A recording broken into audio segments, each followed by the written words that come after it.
Bilangnya. Berarti ulama menurut Allah adalah bisa ular, bisa ayam, bisa kambing, bisa manusia, yang penting takut kepada Allah. Bisa gunung, lau anzalna hadzal qur'ana ala jabalin la ra'aitahu khashi'an mutasaddian min khasyatillah. Kalau aku turunkan Al-Quran kepada gunung, niscaya kamu lihat gunung itu terpecah karena takutnya kepadaku. Gunung itu takut kepada Allah, maka dia ulama. Lurah kalau takut kepada Allah, maka dia ulama, aman desanya. Pedagang kalau takut kepada Allah, maka dia ulama, aman pelanggannya. Suami kalau takut kepada Allah, maka dia ulama, aman rumah tangganya. Berarti antum punya potensi jadi ulama semua. Apa? Membawa kebaikan, keberkahan. Karena takut kepada Allah. Petani yang lagi ngasih penyuluhan di bidang pertanian di depan orang-orang petani.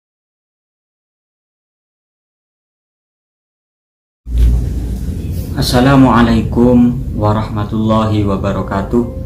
Hari-hari ini viral video seorang tokoh menafsiri Al-Quran dengan sangat lucu. Kenapa kok saya bilang sangat lucu? Karena beliau menyimpulkan bahwasanya ulama itu bukan hanya dari kalangan manusia, tapi juga bisa dari hewan. Contohnya seperti ular, ayam, itu juga bisa disebut dengan ulama asalkan punya sifat khosyah, punya rasa takut kepada Allah Subhanahu wa Ta'ala. Beliau mengambil dari sebagian ayat yang ada di Al-Quran, yaitu wa minan nasi wad dawabi wal an'ami mukhtalifun anwanuhu kadzalik innama yakhsyallaha min ibadihil ulama. Ini tafsiran yang sangat keliru. Tafsiran yang sangat keliru karena mungkin berangkat dari memahami ayat Al-Quran juga keliru. Karena mungkin memahaminya hanya tekstual, pakai terjemahan, hanya lihat di Google dan lain semacamnya. Padahal kalau kita lihat di tafsir yang lain, tafsir-tafsir seperti kitab tafsir Samarqandi, ini ada penjelasan bahwasanya, ini saya bacakan, summa ista'nafah faqalah innama yakhsyallaha min ibadihil ulama. Jadi innama yakhsyallaha min ibadihil ulama itu adalah jumlah istiqnaf. Jumlah istiqnaf itu adalah awal permulaan kalam. Jadi wa minan nasi wad dawabi wal an'ami mukhtalifun alwanuhu kadzalik titik. Innama yakhsha itu sudah kalam baru, kalimat baru. Jumlah istinafiyah itu namanya. Tidak bisa digabung, karena kalau digabung dilanjutkan bisa salah paham nanti. Nanti bisa ular juga bisa dikatakan ulama. Sapi juga bisa dikatakan ulama.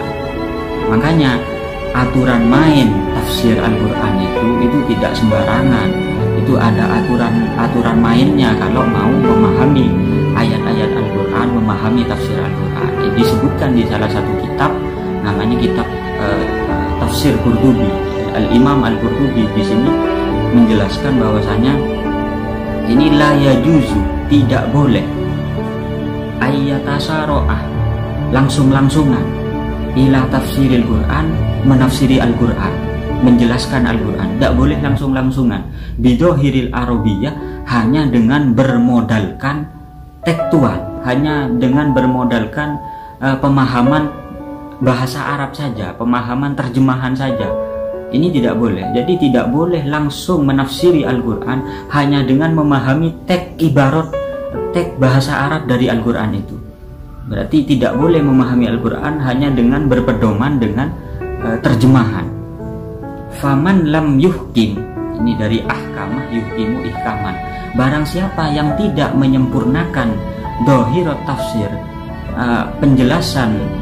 dohirnya penjelasan Al-Quran, wabadaro ila istimbatil ma'ani, dan langsung-langsungan menyimpulkan secara makna, secara dohirnya ayat tersebut, bimujarradi fahmil arabiyah, hanya dengan sekedar memahami dengan pemahaman bahasa Al-Quran itu sendiri, bahasa Arab itu, kasurah walatuhu, maka akan banyak kelirunya, wadakholah, maka dan akan masuk fi zumrati man fassarul Qur'ana birra'yi, dan akan masuk kepada golongan orang-orang yang mentafsiri Al-Qur'an dengan pemahamannya sendiri, dengan logikanya sendiri, dengan akalnya sendiri.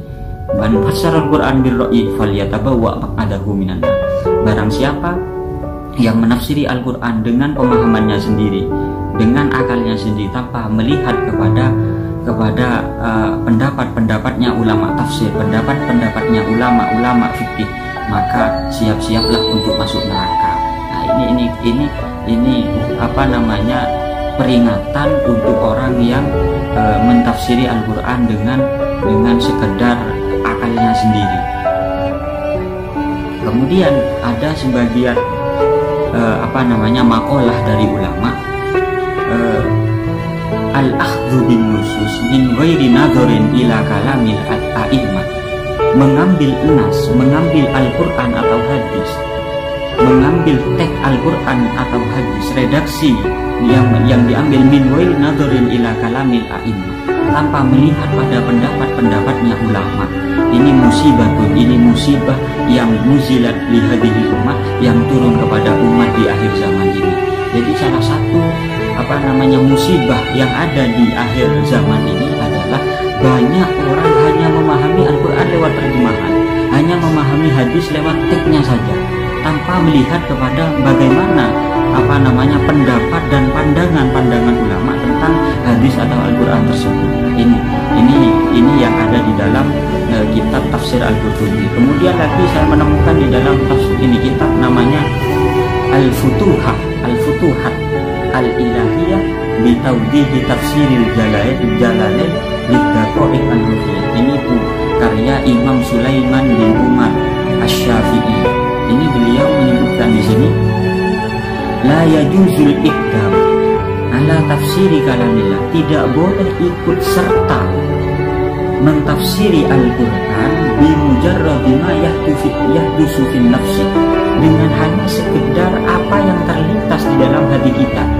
Memahami Al-Qur'an, mentafsiri Al-Qur'an dengan pemahaman yang sesuai dengan lintasan apa yang terlintas di dalam hati kita. Au yasma' mimman la umdata alaihi, atau hanya mendengarkan, bermodal dari mendengarkan orang-orang yang tidak bisa dibuat pegangan, tidak bisa dibuat pijakan, tidak bisa dibuat rujukan. Jadi